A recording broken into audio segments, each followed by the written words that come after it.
Dans le vestiaire, avec Nicolas Saint-Pierre. Et de retour à l'émission, mesdames, messieurs, sans plus tarder, on passe la parole à Julian McKenzie.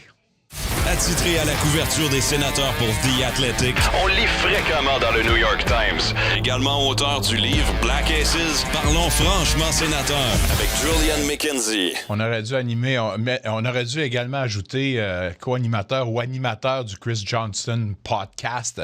Mais il y a tellement de titres, ce monsieur-là. Quand tu as du talent, c'est ça qui arrive. En direct de Tampa, à part de ça, avec une belle casquette rétro de la NHL. Puis je dis rétro parce que le signe est par en bas et pas par en haut. Alors, ça nous dit l'âge de ta casquette. Mon cher Julian, parle-moi de l'ambiance là-bas. Comment ça se passe et comment on est excité du côté des sénateurs à la veille de ces deux matchs en Floride, là? Ben, pour eux, citer les sénateurs, on parle plus de la pré-saison. Thank God for that. Pour être vraiment sérieux, pour ce groupe-là, d'avoir une chance de participer à une autre saison régulière, mais où les attentes sont élevées, on sait qu'ils voulaient se rendre aux séries, mais pour cette année, on sait, après d'avoir parlé à des gars comme Brady, de parler à des gars comme Travis Green, leurs attentes sont plus à avoir une longue période de temps dans les séries et non juste se rendre juste à un round. On a même entendu Michael Andlauer plus tôt dans la semaine dire qu'il serait un peu déçu si son équipe ne se rend pas aux séries éliminatoires. Mais pour cette équipe-là, il veut avoir plus que ça. Mais d'avoir la chance d'avoir ces attentes-là, comparé à des saisons dans le passé où les sénateurs n'étaient pas supposés de rendre aux séries. On les regardait un peu plus différemment. On les regardait comme une équipe qui, comme en anglais, on dirait peut-être un peu plus on the rise, mais ce n'était pas comme un gros contender. Je sais que les sénateurs maintenant ne sont pas exactement un contender, mais quand même, juste de voir leur niveau, leur perception dans la ligue change un peu. C'est vraiment intéressant à voir. On s'est parlé à John Cooper, l'entraîneur du Lightning, beaucoup de complimentaires pour l'organisation des sénateurs. Il faisait des compliments pour Michael Andlauer, à Steve Staios, à Travis Green. Il a même dit que les joueurs, de voir un gars comme Brady Tkachuk élève son jeu après les 4 nations, était vraiment intéressant à voir. Avoir des vétérans comme Claude Giroux et David Perron, c'est un autre positif pour eux. Et même de voir un pairing de Jake Sanderson puis Artem Zub, il a appelé en anglais Elite, comme je pense pour ces sénateurs, c'est plus que juste être une équipe qui veut se rendre aux séries. C'est une question un respect qui se transmet pas juste dans leur vestiaire, mais c'est de continuer à grandir le respect des autres équipes dans la Ligue nationale. Ouais. Ça, c'est un très bon point. Puis de toute façon, le narratif a nettement changé. Brady Tkachuk parle de Stanley Cup mentality. Hier, Steve Staios parlait d'atteindre the ultimate goal. The ultimate goal pour une équipe Ligue nationale de hockey, c'est la Coupe Stanley, on s'entend. Alors là, maintenant, là, on ne parle plus juste qu'au peut-être, mais on parle vraiment que c'est notre réalité, c'est ce qu'on veut faire. Puis je pense que c'est bien ce que tu dis là, le respect qu'on doit maintenant avoir et qu'on semble avoir de plus en plus envers les sénateurs. Ça commence par le capitaine. D'ailleurs, tu as un entretien super intéressant avec lui dans The Athletic. Puis un passage que j'ai retenu, c'est qu'il dit que la profondeur et la maturité de l'équipe maintenant me permet de ne pas toujours vouloir faire moi-même.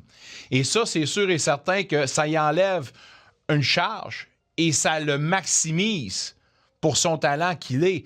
L'année où Brady Tkachuk devient une superstar, je dis que c'est cette année, M. Julian McKenzie, d'accord ou non? Sur Brady Tkachuk être un superstar, tu veux dire? Ou tu veux, devient superstar. Devient un superstar. L'année où, cette année, là, après le Four Nation Cup, après tout ce qui s'est passé cette année, c'est l'année où on va reconnaître Brady Tkachuk comme un bona fide superstar dans la Ligue nationale de hockey.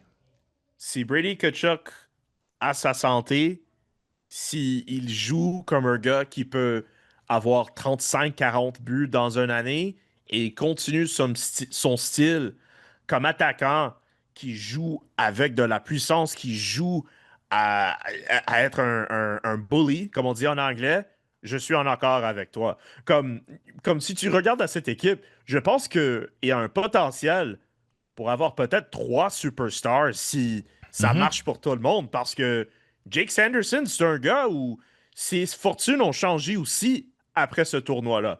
Et je pense encore à sa performance samedi soir contre le Canadien. Il était partout sur la glace.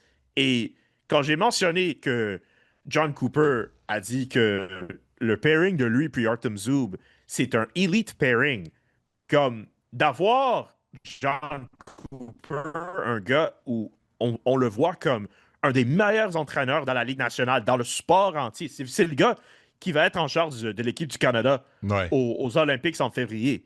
Comme, c'est pas rien, ça. Et bien sûr, ça a beaucoup avec le jeu de Artem Zub, mais le développement pour un défenseur assez jeune et assez talentueux comme Jake Sanderson, c'est des gros mots à dire pour lui. Et finalement, pour un gars comme Tim Stützle, qui peut marquer 90 points dans la Ligue nationale, c'est un gars où tout le temps on dit avec lui comme hey, s'il tire la rondelle un peu plus, il peut marquer vraiment beaucoup de buts.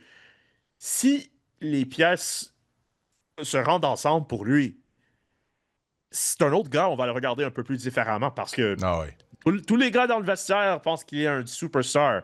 Quand j'ai parlé à Fabien Zetterlund il y a une couple de jours, il le regardait comme un rockstar. Et les gars dans le vestiaire, ils savent. Linus Ullmark l'a déjà appelé. Linus Ullmark, il y a 2 semaines, il a dit qu'il est déjà une superstar. Exact. Le chose pour Tim, c'est qu'il doit se rendre sur une plateforme où le reste de la ligue le voit comme un superstar. Alors, c'est intéressant de regarder comme un gars comme Brady Tkachuk et de dire comme, hey, you know what, peut-être c'est l'année comme ça, mais son nom est déjà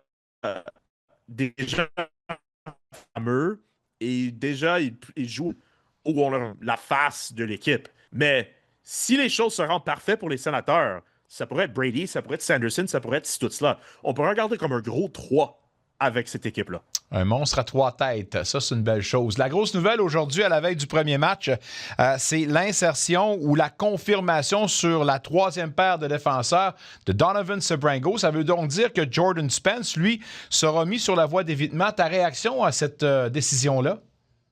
Je suis surpris sur la surface parce que Jordan Spence, c'est un gars où les Sénateurs l'ont échangé, l'ont reçu dans l'échange avec les Kings de Los Angeles. Puis de l'avoir dans l'alignement pour son côté offensif, on le regardait comme un positif, un upgrade pour cette équipe-là. Mais la seule chose où je donne un point pour le côté green, le côté de l'organisation, de ne pas l'avoir dans l'organisation, de commencer votre saison contre une équipe comme Tampa Bay et en samedi soir, on va aller voir contre une équipe comme la Floride.